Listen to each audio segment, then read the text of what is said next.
The Second Balkan War began on June 29, 1913, after the spoils of the First Balkan War left Bulgaria dissatisfied with the territory allocated to Bulgaria compared to that of Serbia and Greece, as Bulgaria had bared a large brunt of the First Balkan War against the Ottomans. And I've just realized that I'm talking about the Balkans. No, YouTube, please!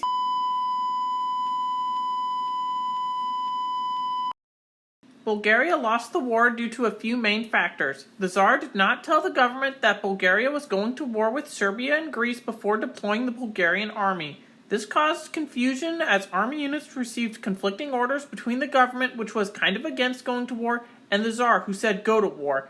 There was also a lack of foreign support for Bulgaria. Not that it was a deciding factor, but it was something that would have not have hurt the Bulgarians at the time.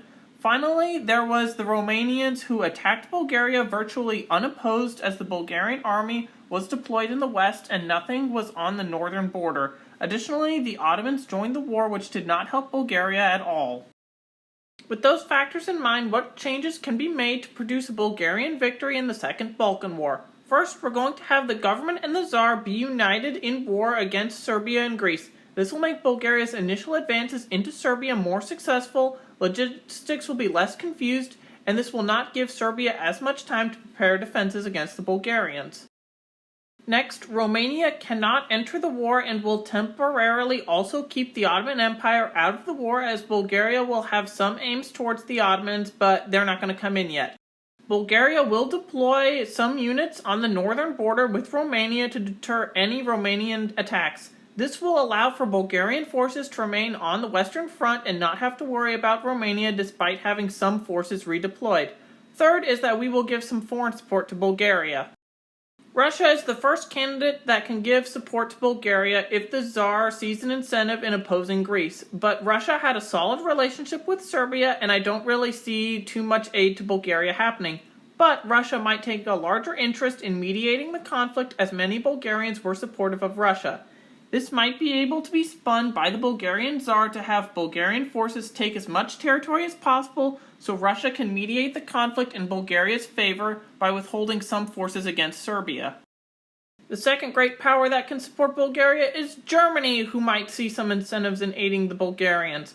Although Germany had sent advisors to the Ottoman Empire and was friendly with the Ottomans, Germany could still support Bulgaria when the war first starts against Serbia and Greece, as one condition for a Bulgarian victory has been to keep the Ottomans out of the war for a longer period of time. German support for Bulgaria will hinder Germany's friendship with the Ottoman Empire after the Ottomans enter the Second Balkan War, and during World War I this might have an impact, since Bulgaria will take land from the Ottomans with indirect support from Germany in the Second Balkan War. Austria Hungary is the third country that could support the Bulgarians in the war and is most likely to do so in giving military aid of these three countries.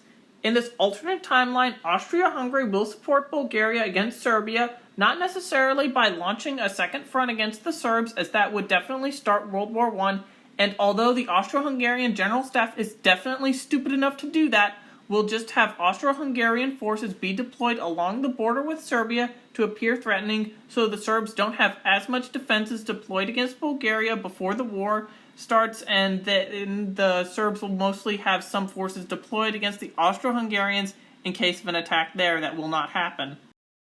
The result of this alternate Second Balkan War sees Bulgaria annex parts of Serbia, Greece, and the Ottoman Empire for when the Ottomans joined the war.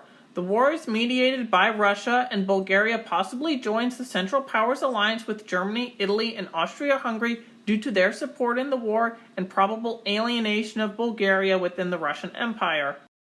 But despite these annexations, Bulgaria likely still has some strong ties to Russia, as they had in our timeline. The main difference is that Bulgaria won the Second Balkan War and somewhat took advantage of Russian mediation as they annexed part of Serbia.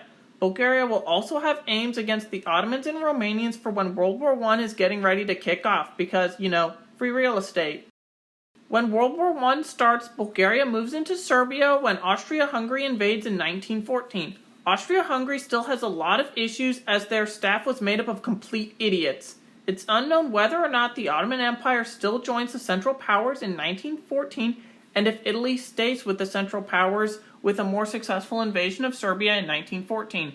I'd estimate that the Ottomans would still join the Central Powers despite having land disputes with the Bulgarians, as the Ottoman Empire sees incentives against the Russians and British, but they still can't invade Egypt or the Caucasus successfully. Italy might just stay neutral the whole time during the war, and the Eastern Front sees Bulgaria invade Romania when the Romanians join the war. With Serbian capitulation earlier, Austria Hungary can deploy more troops to the Eastern Front, and this would impact the Brusilov offensive, where Russia has less gains against the Austro-Hungarian Empire. Greece might join the Central Powers, but I think they'd still stay neutral. Meanwhile, the Western Front goes the historical route. The Entente would still win the war, but Bulgaria has an even better defense of Salonika than they had in our timeline. This might cause the Entente to want to be harsher on Bulgaria in the post-war period, but overall I think Bulgaria would just be shrunk to as big as they were after the First Balkan War. But that's just one scenario for if Bulgaria won the Second Balkan War. What do you think would have happened had Bulgaria won? Let me know in the comments, and thank you for watching.